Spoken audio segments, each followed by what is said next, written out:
السلام عليك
يا رسول الله سلام عليك يا شافي وجلبي يا رسول الله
اللسان وخلق الحكمة ووضع عليه علما وبسط له من فائد المنة ما جرت به في أقداره الكسرى صلى الله عليه أشرف خلقه وعجل عبده برحمة تعلق إرادته الأزالية بكتب زمن بالمنور تشرف أسر شرف بأول الشهادة والبلوغ فما جاز المن الذي تكرم به المنان وما أعظم ذا الفضل الذي ورد من هدرة الإحسان صورة كاملة ظهرت بها الكريم المحمود تعطرت من أكناف الوجود وترجى برد العوالم بالتراج التكريم اللهم صل وسلم واشرف الصلاة وتسليم على سيدنا ونبينا محمد الرؤوف الرحيم اللهم صل وسلم وبارك عليه وعلى اله وصحبه وسلم يكون بالشريفة بقريب والساسئ وله الحمد الذي لا تنحسر أطراد بتعداد ولا يمل تكرار بكسرة تعداد يشو أبرز من عالم الإمكان صورة هذا الإنسان تشرف بجره السقالات وتنتشر أسراره بالأكوان وما من سن تصل به قلب المنيب إلا من سواده فلله تعالى هذا الحبيب يا لقلب السرور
هجرة الامتنان ويعجز وصفه اللسان ويهل في تأثير الجنان صلى الله عليه وسلم من ذوق العالم البطون والزهور ما ملأ بجرا كالنور فتبركه من إليه كريم وصلت آياته في ذكر الحكيم ببشارة لقد جاءكم رسول من أنفسكم عزيز عليه ما عنتم حريص عليكم بالمؤمنين رؤوف رحيم فمن فعل الوازن بالصلاة وتلقى بقلب شريف فقد هدي إلى صراط مستقيم اللهم صل وسلم أشرف الصلاة والتسليم على سيدنا ونبينا محمد الرؤوف الرحيم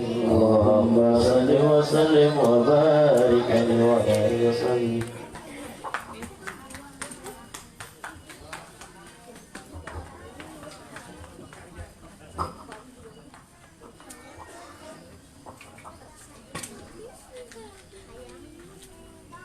اللهم صل وسلم أشرف الصلاة وتسليم على سيدنا ونبينا محمد الرؤوف الرحيم اللهم صل وسلم وبارك عليه صلى الله عليه وأشهد أن لا إله إلا الله وحده لا شريك له شهادة تغرب بها اللسان عما نطقه الجنان من التصديق بها والإذعان تثبت بما في صدور من الإيمان قواعده وتلوه على اليقين من سر ذلك الإذعان وتصديق شواهد وأشهد أن سيدنا محمد عبد الصادق في قوله وفعله والمبلغ عن الله ما أمره بتبليغه لخلقه من مرضه ونفله عبد أرسله الله للعالمين بشيرا ونذيرا وبلغ الرسالة وأتى الأمانة ونظر به من الأمة بشرا كثيرا وكان في ظلمة الجهل للمستبصرين سراجا وقمرا منيرا وبعد وذان منة ذكر الله بها على البشر وما أوسعها من نعمة انتشر سرها في البحر والبر اللهم صل وسلم بأجل الصلوات وأجمعها وأزكى تحياتي أوسعها على هذا العبد الذي وفى بحق العبودية وبرز فيها بالخلعة كما وقام بحق الربوبية في موادن خدمة لله وأقبل عليه غاية علما صلى الله عليه صلاة ينزل بها روح المصلي عليه به ويقصد في قلبه نور سر تعلقه به وحبه ويكتب بها بعناية الله في حزبه وعلى آله وصحبه الذين ارتقوا صوات المجد بقربه وتبينوا ظلال شرف أصله بودي وحبه وعطر الأكوان بنشر ذكراهم نسيم اللهم صل صلاة وتسليم على سيدنا ونبينا محمد الرؤوف الرحيم اللهم صل وسلم وبارك عليه على النبي محمد اللهم صل وسلم وبارك عليه وعلى آله وصحبه وأشهد أن لا إله إلا الله وحده لا شريك له شهادة يعرف بها اللسان أما تضمه الجنان من التصديق بها والإذعان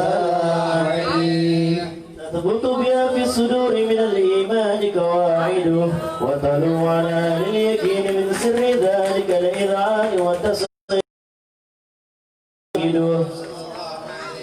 وأشهد أن سيدنا محمد العبد الصادق في قوله وفعله ومبلغ عن الله ما أمر بتبليغه للخلق من فرضه ونفله عبد أرسله الله للعالمين بشيرا ونذيرا فبلغ الرسالة وأدى الأمانة وهدى الله به من الأمة بشرا كثيرا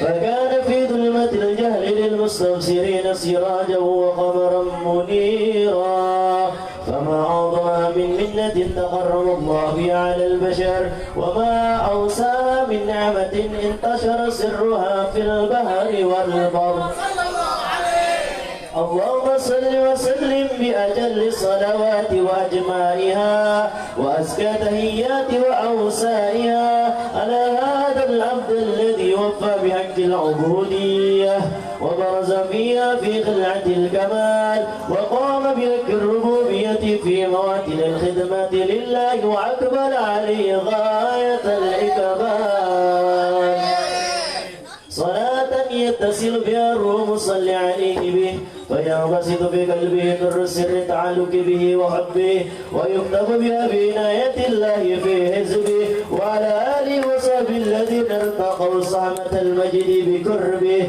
وتبينوا دلال شرف العسل بالود وحبه ما أكثر العدوان بنشر ذكراه النسيم اللهم صل وسلم أشرف الصلاة وتسليم على سيدنا ونبينا محمد الرؤوف الرحيم اللهم صل وسلم وبارك عليه وعلى آله وصحبه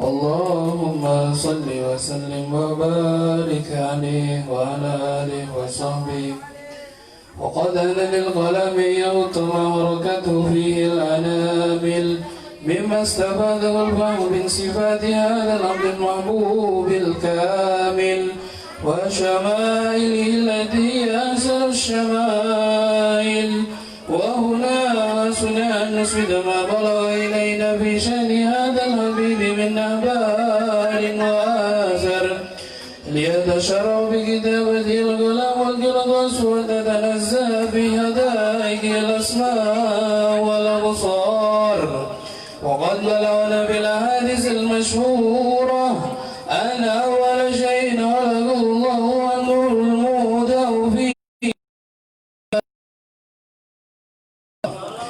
فنور هذا الحبيب أول مالك برز في العالم ومنه تبرع الوجود خلقا بعد خلق فيما حدث وما تقادم صلى الله عليه وقد خرج عبد الرزاق بسنده عن جبل بن عبد الله الأنصاري رضي الله عنهما قال قلت يا رسول الله بأبي وأمي أخبرني عن أول شيء خلقه الله قبل الأشياء قال يا جابر إن الله خلق قبل الأشياء نور نبيك محمد صلى الله عليه وسلم من نوره وقد ورد من حديث أبي هريرة رضي الله عنه أنه قال قال رسول الله صلى الله عليه وسلم كنت أول النبي في الخلق وآخرهم في البعث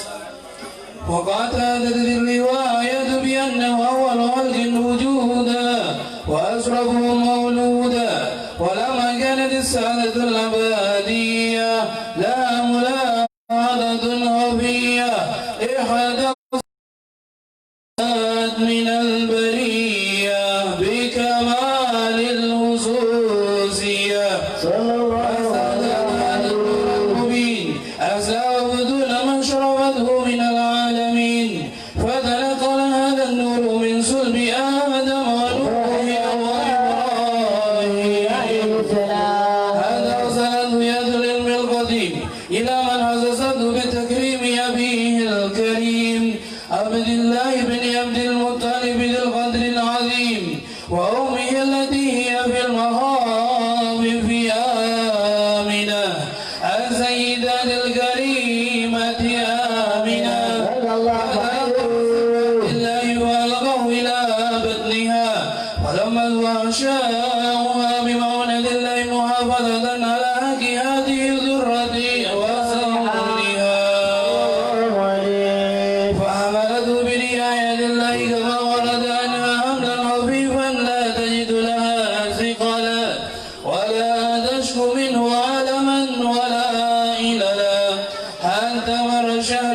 الشهر من هملي وقرب وقت بروزه إلى عالم الشهادة لتنبسط على أهل هذا العالم بيوضة فضلي وتنتشر فيه آثار مجده الصميم.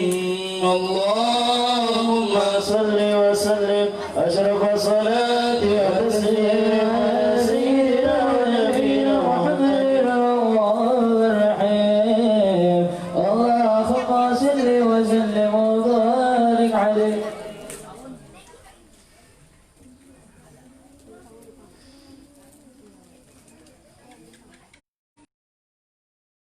وقد جعل بيدين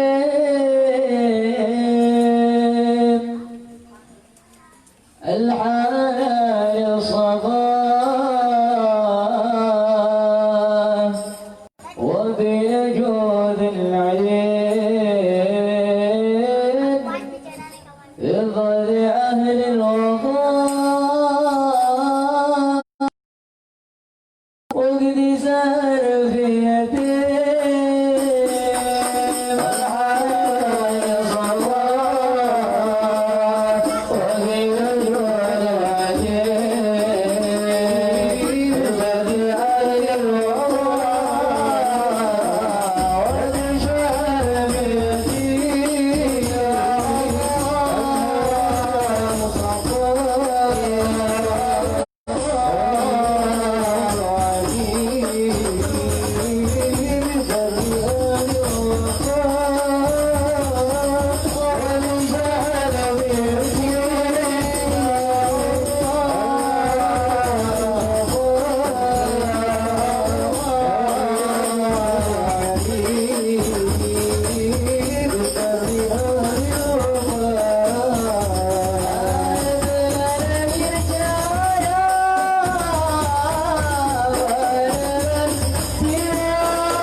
بلطف العبارة مولنا بكمال البشارة وما من حمل حملت في ذلك الآن إلا أن من حمل بالكلام من بركته وشهادة هذا العبارة أحسن السماوات مرضا بقدر أسرف الملاخة أسرف البرية وبروز من علام الخفاء عالم الدهر بعد تنك في البطون والظهور الله في وجود بعد التكريم ووصل في علم الكبير ما يريد التسريب والتعذيب ببروج هذا البشر الكريم اللهم صل وسلم وصرف الصلاة والتسليم على سيدنا ونبينا محمد الرؤوف الرحيم اللهم صل وسلم وبارك عليه فإلى قرب وارح هذا الحبيب الذي السماوات والأرض ومن به لم ترحم وانظر جود إله على وجود الاسم وزينة الملائكة بتوصير العالمين سبحان الله الحمد لله ولا إله إلا الله الله أكبر سبحان الله والحمد لله ولا إله إلا الله الله أكبر سبحان الله والحمد لله ولا إله إلا الله الله أكبر قسمت كده هذا الموصول لأنظر كاملا في علم تهرون فاقع قلنا وأنظر الحق حكم على من أضل عن النعمة من خواص الأمة أن يحضر عنده للأمة تاني سندنا بها المسؤول ومصارك في هذا السمات المامدون وللتوفي سيدة المريم وشيدة آشية ومحوما من النعيم من قسم الله من أسد القسمة الوافية وهذا الوقت الذي رتب الله على حضور وجود أحد المولود وقد قسم الكمام من النار الأمر ومارد الحامل المحمود لله بالتعديم والسجود صلى الله على محمد صلى الله عليه وسلم صلى الله على محمد صلى الله عليه وسلم يا نبي سلام عليك يا رسول سلام عليك يا حبيب سلام عليك يا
رسله محمد يا الله ربي فاغفر لي ذنوبي يا الله ببركة الهادي محمد يا السلام مستمر يا الله كل هي تجدد يا الله ربي فاغفر لي ذنوبي يا الله ببركة الهادي محمد صلى وسلم وبارك عليه.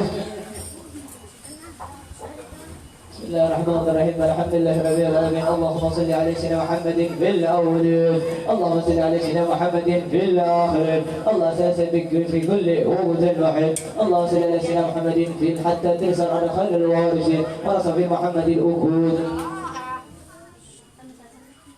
وجدت لسان حبيبي محمد صلى الله عليه وسلم أن يشف المذكورة في المعمودة ويفعملها من المقبولة سترسية ورسي موصولة اللهم يا من إليه جد أنا الظافر على بمجد ما تشفي غافرة نجو إليك بأصرف وسائل لديك سيد المرسلين عبدك الصادق الأمين سيدنا محمد إن الذي أبى رسالة العالمين أن تصلي أو تسلم على تلك الدة الكاملة مصلي عبادتك وحفير سرك وحميرة دعوتك ساملة الأبيب الأكبر المحبوب لك والمخاصص بسرك والأظفر في كل موطن وذكر ومرحل قاسم عبدني في العباد وسك أحد ولدانك سيدي الكونين وأسرف السجلين الأبد المحبوب الجالس على مسجل القصائد اللهم صل وسلم على آله وأصحابه ربنا الأحباب اللهم نقدم إليك جاح حاج النبي الكريم ونسألك بصرف المقامه العديد أن تلاحظنا بحركتنا وسكنتنا بعين عنايتك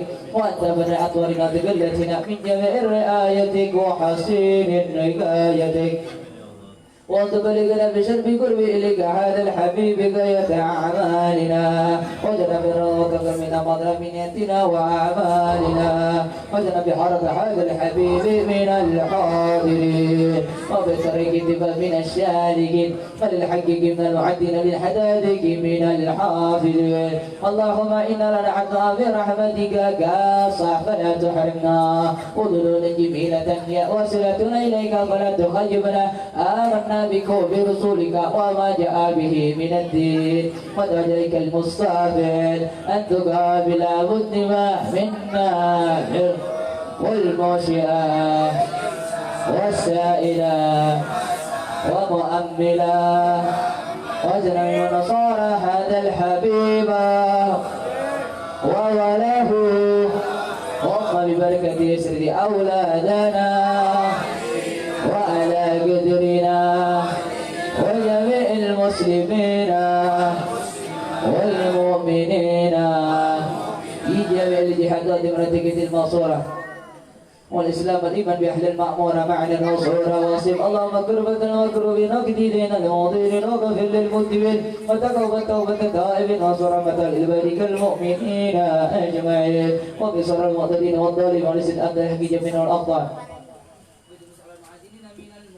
المنافقين والغفار وجعلنا يا رب بالاسم حشين من جميع البلايا وجعلنا يا رب بالاسم حشين من جميع وجعلنا يا رب بالاسم حشين من جميع البلايا وبالاسم المكير من الذنوب والخطايا وإنا بعمل بدل خدمتك القائمين وإذا توفنا المسلمين مؤمنين واهتم لنا منك بخير أزمين وصل وسلم على حد الحبيب المحبوب يا سامع الروح والقلب وعلى آله وصحبه ومن الإحمانصر وآخر دعوة عن الحمد لله رب العالمين بشر الفاتحة أعوذ بالله من الشيطان الرجيم بسم الله الرحمن الرحيم الحمد لله رب العالمين الرحمن الرحيم مالك يوم الدين إياك نعبد وإياك نستعين اهدنا الصراط المستقيم صراط الذين أنعمت عليهم غير المغضوب عليهم ولا الضالين آمين.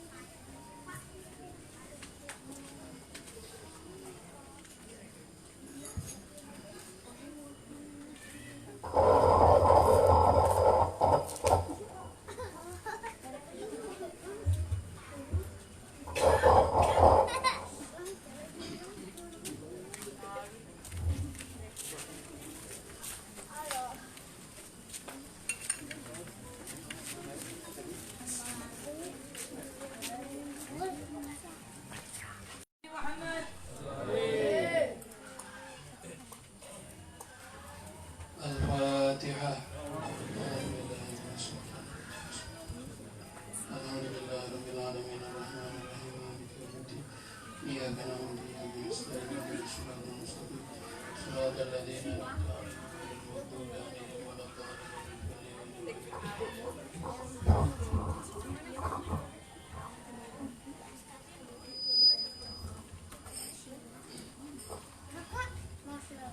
السلام عليكم ورحمة الله وبركاته.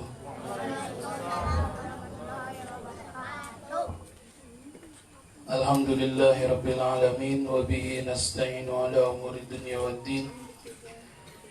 Ashhadu an la ilaha illallah wahdahu la sharika lah wa ashhadu anna sayyidana Muhammadan abduhu wa rasuluhu fala nabiyya ba'dah. Subhanaka la ilma lana illa ma 'allamtana innaka antal alimul hakim. Rabbi ishrah li sadri wa yassir li amri wahlul 'uqdatam min lisani yafqahu qawli. وسدد لساني واهدي قلبي بجاه سيدنا النبي وصحبه وآله. نويت التعلم والتعليم والنفع والانتفاع والمذاكرة والتذكير والحث على التمسك بكتاب الله وسنة رسوله ابتغاء مرضات الله وقربه وثوابه. اللهم أرنا الحق حقا وارزقنا اتباعه وأرنا الباطل باطلا وارزقنا اجتنابه. اللهم أرنا الحق حقا وارزقنا اتباعه وأرنا الباطل باطلا وارزقنا اجتنابه. اللهم أرنا الحق حقا وارزقنا اتباعه وأرنا الباطل باطلا وارزقنا اجتنابه. أما بعد. Alhamdulillah, kita bersyukur kepada Allah Subhanahu wa taala. Allah Subhanahu wa ta'ala memberikan kepada kita kesempatan di dalam mengkaji ilmu agama. Allah Subhanahu wa ta'ala memberikan kepada kita nikmat yang begitu besar sehingga Allah Subhanahu wa ta'ala mengumpulkan kita di dalam kebaikan. Allah Subhanahu wa ta'ala kalau bukan karena kehendaknya, maka kita tidak akan bisa berkumpul di tempat yang mana Allah Subhanahu wa ta'ala mengumpulkan di tempat tersebut rahmatnya, keberkahannya, dan semua yang Allah Subhanahu wa ta'ala ciptakan di dalam kebaikan. Di dalam diri manusia ada di dalamnya, yaitu manusia bisa bersyukur, manusia bisa beribadah dengan benar, manusia bisa menjalankan semua perintahnya, manusia bisa menjauhi larangannya karena ilmu agama. Hadirin hadirat rahimakumullah yang saya muliakan, yang saya hormati, Abuna al-Kiram Al-Habib Ahmad bin Abu Bakar Al-Habsyi dan guru kita yang mulia Sayyid As-Sayyid Al-Habib Abdullah bin Hasan Balfaqih dan seluruh keluarga beliau, baik yang hadir ataupun tidak hadir, karena pada kesempatan kali ini guru kita tidak bersama kita. Beliau berada di Simpang, ya. Seperti itu. Tapi dengan ketidakhadirannya beliau, semoga antum tidak patah semangat. Antum tidak tidak kehilangan gairah. Biasanya kalau ada pemain inti diganti sama cadangan itu beda, ya. Ya, insyaallah Al-Faqir dengan beliau tidak beda dalam sanadnya, ya. Beliau kepada Abu Yazin, ya, kepada Sayyid Muhammad bin Alawi Al-Maliki, dan insyaallah Al-Faqir juga bersama beliau dulu satu pondok. Hadirin hadirat sekalian, banyak di antara manusia, banyak di antara umat Islam terjebak banyak di antara kita terjebak di dalam apa? Yang kaya menuduh bahwa seandainya aku tidak punya harta, maka aku tidak akan direpotkan dengan harta yang begitu banyak ini. Yang miskin, yang tidak memiliki harta, dia pun beranggapan, ya Allah, seandainya aku kaya, maka tidaklah serepot ini hidupku. Semuanya, tidak ada di antara manusia ini yang luput daripada sangkaan-sangkaan seperti itu. Siapapun, tidak terkecuali tidak ada satupun manusia yang luput daripada sangkaan-sangkaan seperti itu. Sampai kapan? Sampai manusia menyadari. Sampai kapan? Sampai manusia mengetahui dan memahami. Mungkin di antara kita ada yang merasa bahwa saya kurang tampan, kurang cantik. Tapi padahal si tampan dan si cantik pun merasa ruwet dengan ketampanannya, dengan kecantikannya. Lalu siapa lagi? Semua manusia. Si orang alim merasa repot dengan kealimannya. Contohnya Abuya, habaib. Coba, dikira itu senang kalau cium tangan sampai ribuan orang. Itu pegel tangan itu ya. Dikira kalau kita lihat enak ya jadi habib, enak ya jadi Abuya, jadi kiai, kemana-mana dihormat. Justru kehormatan itu membuat risih beliau.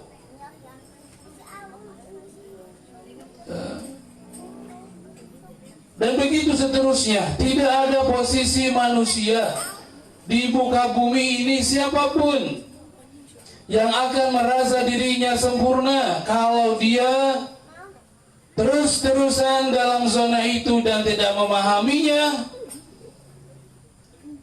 maka akan terus-menerus manusia akan saling berprasangka. Kalau zaman sekarang mungkin ada yang bilang rumput tetangga lebih hijau.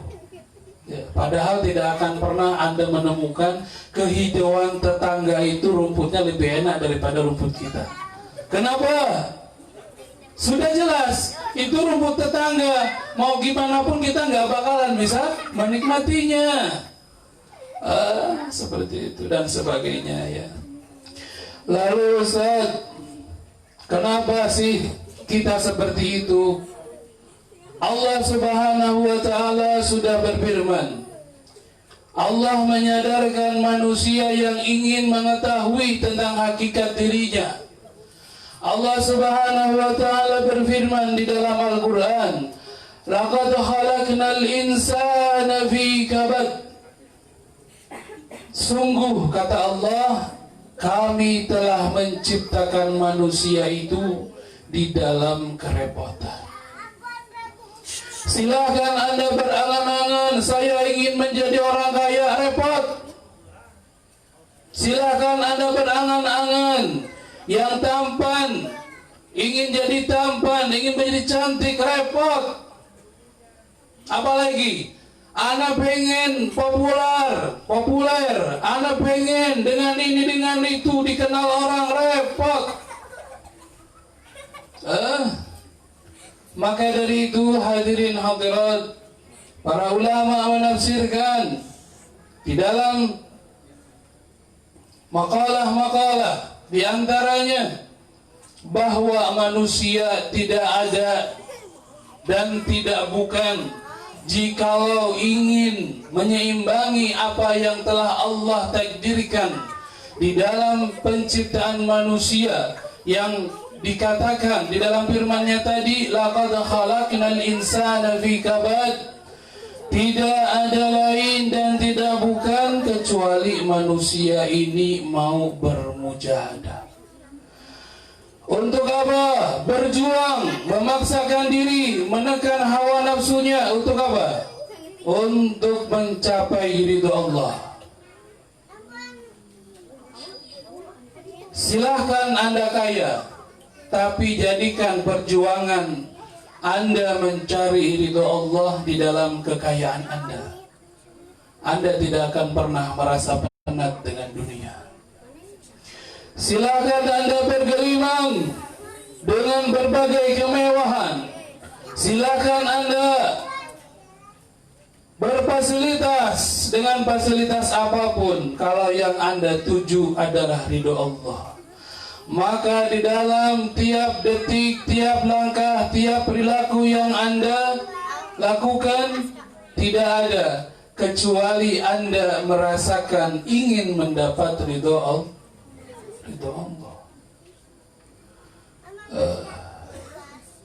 Lalu bagaimana dengan yang tidak punya harta? Sama. Tatkala di dalam hati seseorang ada di sana ingin menuju ridho Allah, maka dia tidak akan khawatir akan kefakirannya. Dia tidak akan khawatir bagaimana saya besok menjadi seorang kaya. Dia gak bakalan khawatir dengan keadaannya. Kenapa? Ya Allah, jikalau memang Engkau dengan iradahmu, dengan kehendakmu inginkan aku dengan hal seperti ini, maka karena aku ingin ridhamu, aku ridha. Gak ada istilah yang namanya ya Allah. Orang zaman sekarang ya, lihat ini, lihat itu, lihat ini, lihat itu. Padahal semua yang dia lihat akan mempengaruhi yang dia pikir. Apa yang dia ketahui akan mempengaruhi bagaimana dia berperilaku. Makanya kalau nggak kuat-kuat kita punya ilmu, kalau nggak kuat-kuat kita punya pondasi, jauhilah itu medsos. Ustaz ada streaming lagu ya, Masya Allah, silakan. Ustaz ada UAS di YouTube, silakan. Tapi harus konsekuen.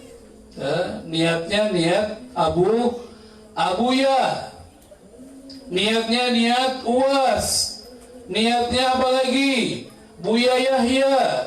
Saya ingin menambah ilmu lewat medsos, Ustaz, silakan. Tapi Anda harus konsekuen. Karena Allah Subhanahu wa Ta'ala selain menjadikan manusia ini adalah makhluk yang penuh dan diliputi dengan kerepotannya, Allah Subhanahu wa Ta'ala berikan juga manusia nafsu. Allah juga berikan kepada manusia bisikan setan. Maka kita harus berhati-hati. Jangan sampai kita terlena dengan medsos, terlena dengan WA, terlena dengan Facebook, terlena dengan IG. Akhirnya apa? HP dicepeng, Quran antara ditenjok. HP dicepeng tapi Quran gak pernah disilaturahmi nama kita. Akhirnya apa? Akhirnya tujuan kita menuju ridha Allah hanya sebuah hayalan belaka. Akhirnya yang ingin mendapat ridha Allah, mas-mas ngaji, mas-mas ilmu agama masuk, tapi karena kita disibukkan dengan satu hal yang tidak ada pentingnya kepada kita, tujuan kita apa? Tujuan kita apa? Mana suaranya? Assalamualaikum. Tujuan kita apa? Ridho Allah nih ya. Walaupun kita saya coba jelaskan.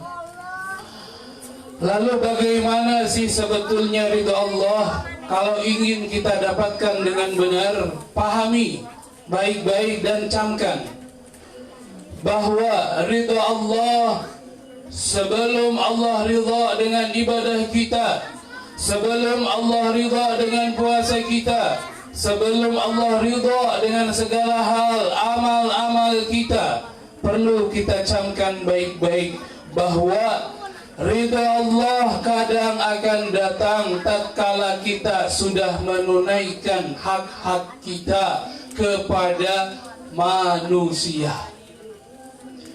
Memang mungkin kita merasa ahli zikir, mungkin kita ahli salat, mungkin kita ahli Al-Quran, mungkin kita ahli salawat, tapi berapa banyak dengan mulut kita orang tersakiti? Berapa banyak hak-hak adami yang telah kita lupakan untuk kita penuhi? Iya, apa yang kita lakukan di majelis? Iya. Kita bersolawat, iya. Kita berzikir, iya. Kita melakukan hal-hal yang diperintah Nabi, iya. Tetapi di sana ada hak-hak adami yang mana ridha Allah ada di sana. Bukankah kita sering dengar ridha Allah fi ridhal walidain wa suhtuhu fi suhtul walidain, atau kama qala Rasulullah. Sebagaimana Rasulullah sabdakan, contoh satu, bukankah keridhaan Allah akan menunggu ridhonya orang tua? Berapa banyak kata kita terucap orang tua kita tersakiti? Berapa banyak perilaku kita lakukan orang tua kita tersinggung? Berapa banyak teka emutan Ustaz, tos teka etang. Ini barangkali iya memang kita sudah mematuhi anjuran-anjuran agar doa kita diijabah.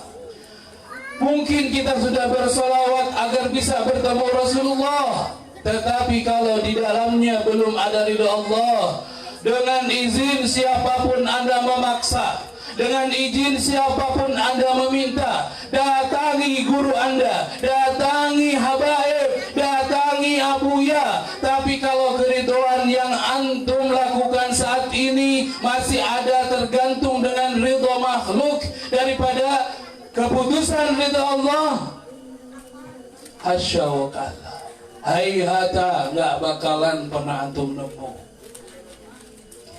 Artinya apa?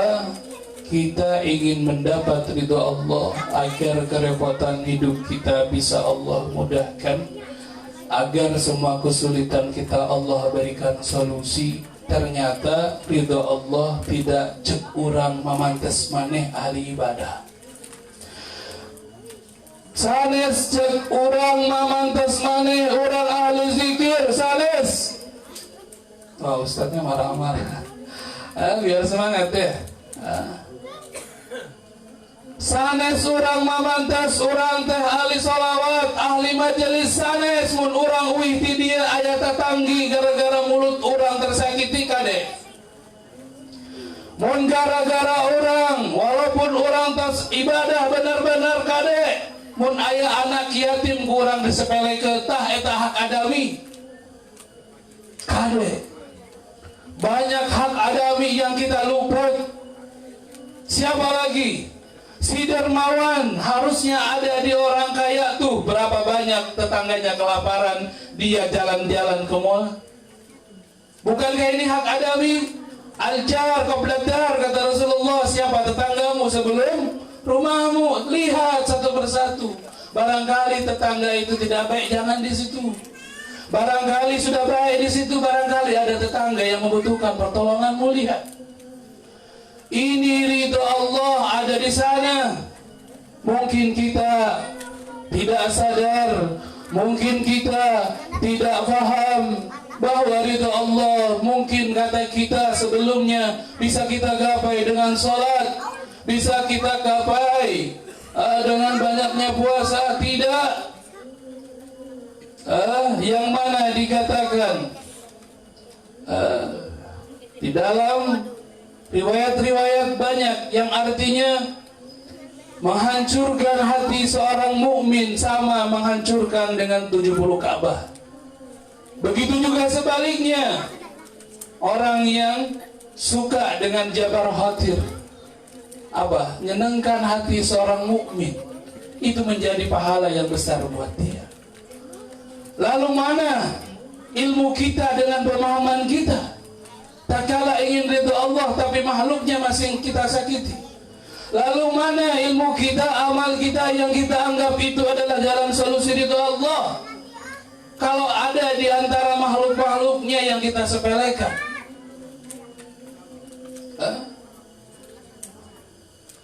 Barangkali, maaf, saya tidak merendahkan Abuya, saya tidak merendahkan para ulama, saya tidak merendahkan para habaib.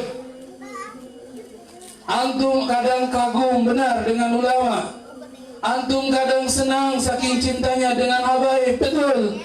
Antum cinta sama Abuya, iya, itu benar, benar dan dianjurkan.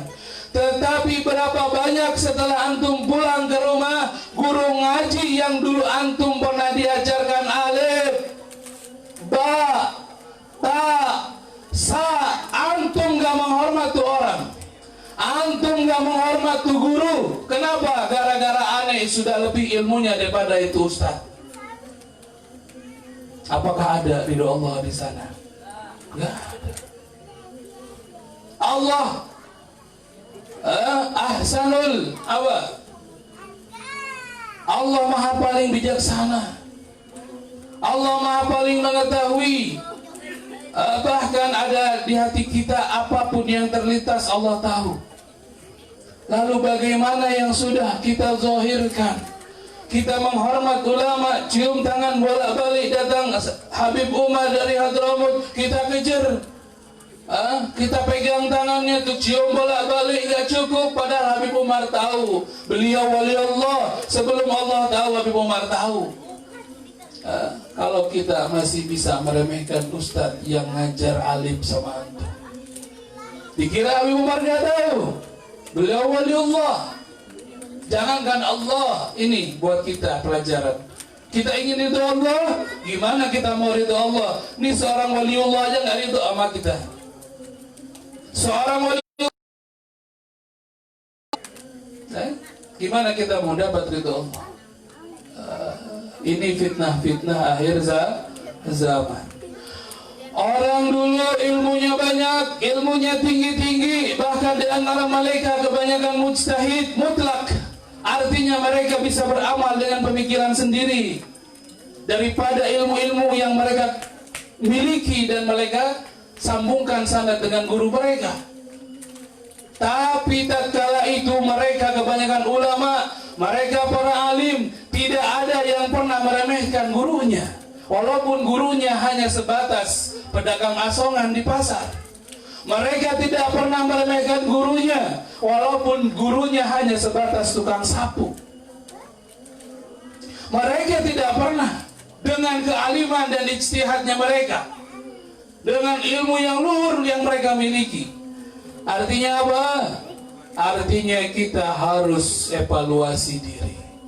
Jangan hanya kita terus-terusan seperti ini ingin menggapai ridho Allah, tapi ternyata banyak ridho Allah yang masih berceceran ada pada makhluknya. Dan hak yang paling besar, ya, karena waktunya singkat, saya langsung katakan hak yang paling besar adalah hak kita kepada Rasulullah. Qul in kuntum tuhibbunallah fattabi'uni yuhibbukumullah.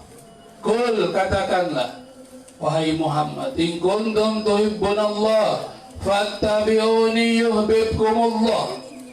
Artinya apa? Kalau kita ingin dicintai Allah, artinya apa? Allah kalau udah cinta sama kita, apa artinya? Allah ridho. Betul? Betul apa tidak? Dulu waktu sebelum nikah tuh biasanya kalau orang yang sudah suami istri tahu, ya, waktu pacaran kita sayang, betul? Nggak boleh pacaran, mungkin ada, ya. Waktu pacaran jangankan si Neng ngomong, yang kasar, kentutnya pun bau wangi. Tapi kalau sudah menikah, karena rasa sayangnya sudah habis, jangankan kentut, ya salah dikit langsung jedor ya, nggak tahu arahnya kemana. Artinya apa? Kalau antum pengen tahu ridhonya Allah, diantaranya ada di dalam rasa cinta. Kalau antum pengen ridho Allah, kata Rasulullah, ikutilah aku. Ini hak yang ada pada Rasulullah, antum harus ketahui. Di antaranya hak-haknya Rasulullah, ya, yang harus antum ketahui.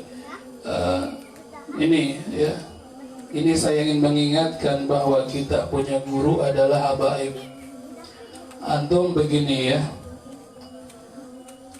ada orang punya anak, terus dia punya anak, anaknya menikah, punya cucu. Sayang mana cucu sama anak? Sayang mana? Sayang sama cucu ya. Rasul pun begitu. Rasulullah punya anak, anaknya, putranya punya putra lagi terus. Kira-kira kasih sayangnya Rasulullah berkurang apa bertambah? Ayo kita evaluasi. Yang suka tawassul sama Imam Ali Zainal Abidin As-Sajjad, ayo kita evaluasi. Yang suka tawassul sama Muhammad Al-Bagir, yuk kita evaluasi. Memang mereka ulama besar, memang mereka cucu Rasulullah yang paling pertama di antara cucu-cucu Rasulullah, yang dikatakan karamatnya, mukjizatnya dari Rasulullah menjadi karamat bagi mereka. Kulit mereka, keringatnya masih wangi tatkala itu. Ada satu datuk dari habaib, ya Allah, bau wangi yang nempel dari darah Rasulullah ke kami ini hilangkan, karena akan jadi fitnah nanti di akhir zaman. Istimewa, istimewa, betul. Tapi ingat, ketika antum punya naluri, antum punya nurani, tak kala punya anak sayang, ke cucunya lebih sayang dan terus, maka Rasulullah lebih dari antum. Hati-hati. Habaib sekarang memang jauh dengan Rasulullah dari segi nasab. Habaib sekarang memang mungkin keutamaan mereka tidak sedekat dengan keutamaan habaib datuk-datuknya dahulu. Tapi ingat dan waspadai, bukankah Rasulullah sayang dengan umatnya? Yang dibilang antum pernah dengar dari guru-guru, insyaallah Rasulullah sayang ke antum ketimbang daripada orang-orang sebelum antum. Antum dikatakan ikhwani. Lalu bagaimana sayangnya Rasulullah dengan cucu-cucunya sekarang? Lalu bandingkan lagi secara biologis, Rasulullah pasti di atas manusia biasanya. Kalau antum sayang dengan cucu, Rasulullah seperti itu. Ini haknya Rasulullah. Ya, di antara hak adami, ya, di antaranya yaitu yang paling agung adalah haknya Rasulullah. Nih, terakhir. Ya, saya lanjutkan karena ya teruskan saja. Yang terakhir, antum kalau pengen tahu bahwa tatkala antum dapat ridho Allah dari cinta, lihat, simak baik-baik hadis ini. Ya. Ada seorang laki-laki, ya, beliau bertanya kepada baginda Nabi besar Muhammad, ya Rasulullah, mata sa'ah? Ya Rasulullah, kapan hari kiamat tiba? Rasulullah nggak langsung jawab. Rasulullah tanya sama orang laki-laki tersebut, ma'adatta laha, apa yang kamu siapkan untuk hari kiamat?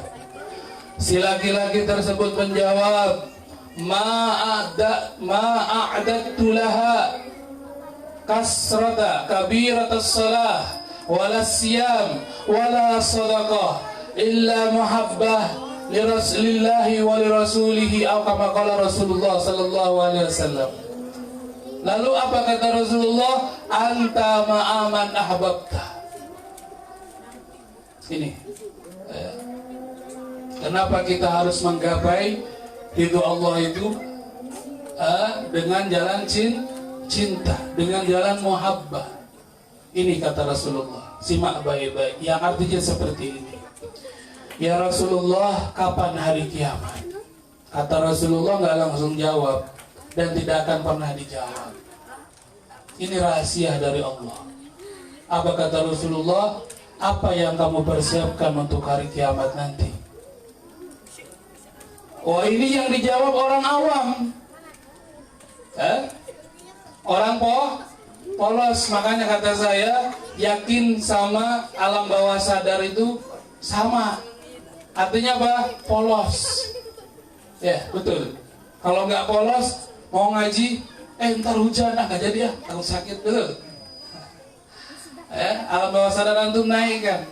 Ini lihat yang terjadi pada kepolosan hati nurani seseorang. Walaupun itu orang awam, tapi dengan cinta, hebatnya cinta. Lihat. Yang antum bilang ingin ridha Allah. Lihat. Ridha akan cepat datang kalau kita lewat muhabbah, lewat cinta. Apa yang terjadi setelah Rasulullah bercakap-cakap, dilanjutkan percakapannya. Kata orang awam tadi daripada sahabat, ya Rasulullah, ma'adatu laha kabiratas salah wala siyam wala sadaqah. Ya Rasulullah, saya tidak mempersiapkan untuk hari kiamat itu dengan sholat yang banyak, sholat yang besar. Tidak saya juga dengan puasa, tidak juga saya dengan sedekah, tapi saya bersiap-siap. Maaf, ini karena orang awam dengan kepolosannya. Bilangnya begitu. Yang saya siapkan untuk hari kiamat adalah cinta Allah dan cinta Rasulullah.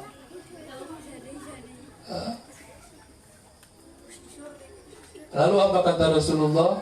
Idzan antaman ahbabta. Antama aman ahbabta. Kalau begitu kata Rasulullah, kamu akan bersama yang kau sukai. Tapi untuk siapa? Untuk orang awam. Artinya tanamkan cinta dalam hati antum, silakan. Tanamkan yang besar dalam hati, silakan.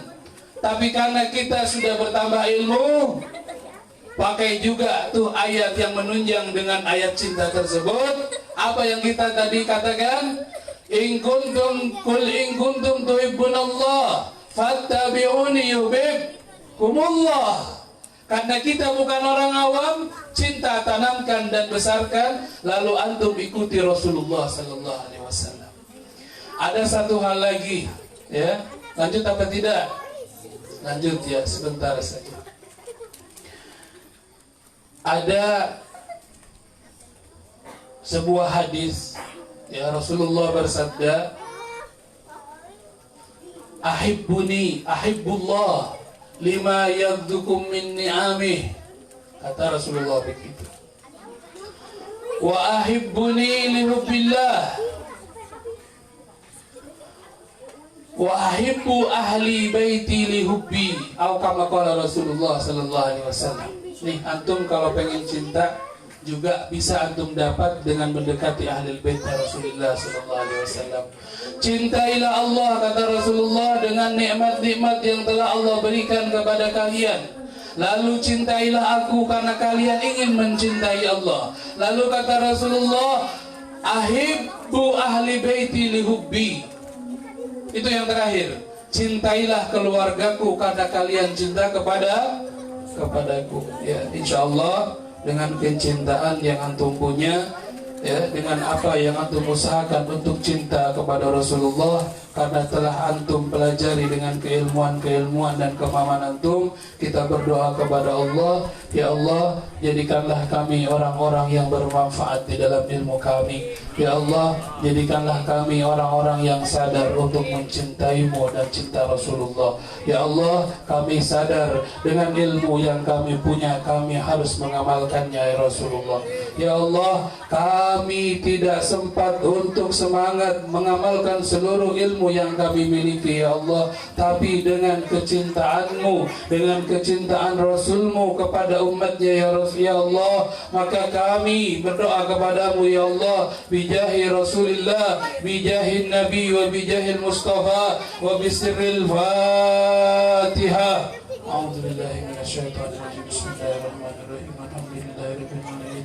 Arrahmanir rahim. Maliki yaumiddin. Iyyaka na'budu wa iyyaka nasta'in. Ihdinas siratal mustaqim. Siratal ladzina an'amta 'alaihim ghairil maghdubi 'alaihim waladdallin.